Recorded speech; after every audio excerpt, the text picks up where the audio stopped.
Anies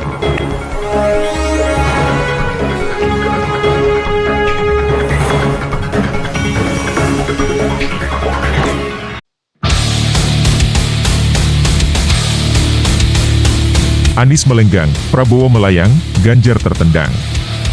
Oleh Sholihin MS, pemerhati sosial dan politik. PUMA yang menolak gugatan kasasi PK Muldoko terhadap kepengurusan Partai Demokrat di bawah Ketum Agus Harimurti Yudhoyono, memberikan banyak makna dan sinyal. Pertama, upaya hukum Partai Demokrat liar yang dipimpin Muldoko telah berakhir, dengan skor 18-0 untuk kemenangan AHY.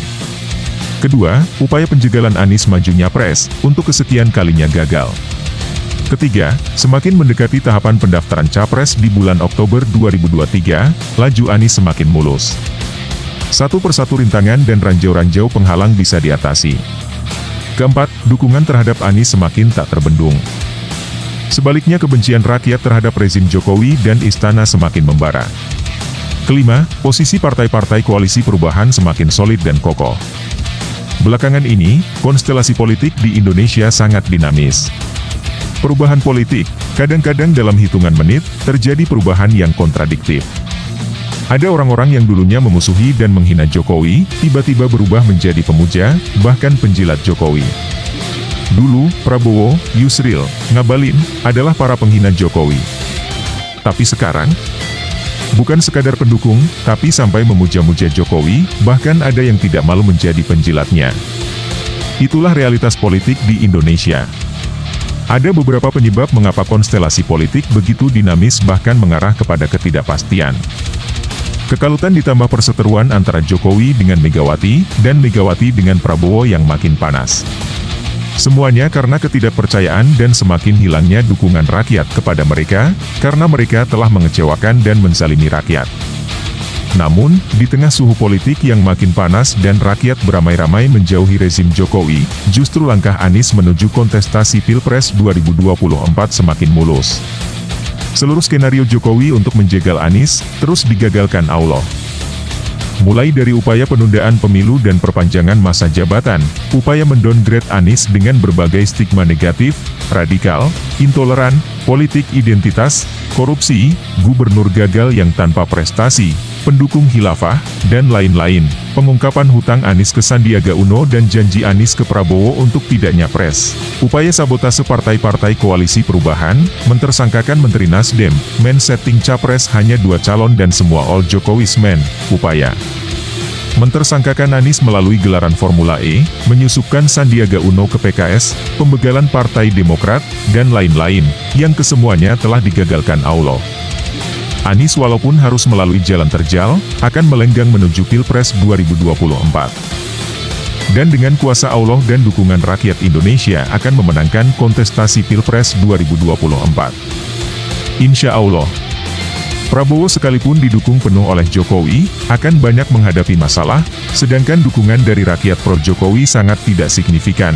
Sebagian mendukung Ganjar dan sebagian besarnya telah beralih mendukung Anies. Dukungan terhadap Prabowo kemungkinan datang dari 1. Pengurus dan kader Gerindra. 2. Pendukung setia Gerindra. 3. Sebagian para purnawirawan TNI. 4. Para relawan dan pendukung setia Jokowi. 5. Dari pendukung partai-partai yang berafiliasi dengan Gerindra, yaitu PSI, Perindo, dan PBB. Sedangkan untuk Golkar, P3, dan PAN, kalaupun berkoalisi dengan Gerindra jumlahnya tidak signifikan. Karena pendukung ketiga partai itu sebagian besarnya telah menjadi pendukung Anies, yang tergabung dalam KIB, Kuning Ijo Biru. Jika mengacu pada rilis dari Google Trends dan hasil polling ILC, dukungan rakyat terhadap Capres Prabowo berkisar antara 15 hingga 20%. Jika suara Anies 61 hingga 63%, sebagaimana yang dilaporkan oleh berbagai hasil survei independen, berarti Anies menang 1 putaran. Jika harus 2 putaran, seperti prediksi banyak pengamat, maka Prabowo harus head-to-head dengan Anies. Siapa yang bakal unggul? Melihat dukungan rakyat yang sangat besar kepada Anies, sebaliknya banyak pendukung Prabowo yang eksodus ke Anies, khususnya umat Islam, dipastikan Anieslah yang akan jadi pemenangnya. Sehingga harapan Prabowo untuk menjadi Presiden RI melayang lagi. Dan Prabowo akan mendapat julukan Capres Abadi atau Capres Hat-trick. Bagaimana dengan peluang Ganjar? Jangankan untuk memenangkan kontestasi Pilpres 2024. Baru di putaran pertama saja Ganjar bakal tersingkir atau terbuang. Tren elektabilitas Ganjar semakin hari semakin habis menuju angka 1 digit. Kemungkinan yang masih mendukung Ganjar adalah sebagian pendukung PDIP, paguyuban Tionghoa, sebagian non-muslim, dan sebagian kecil orang-orang bodoh, yang terhasut oleh iming-iming uang 100.000 atau satu kantong sembako. Tapi jumlah keseluruhannya tidak akan melebihi 15%. Hampir dipastikan Ganjar menjadi capres yang terbuang, tersingkir.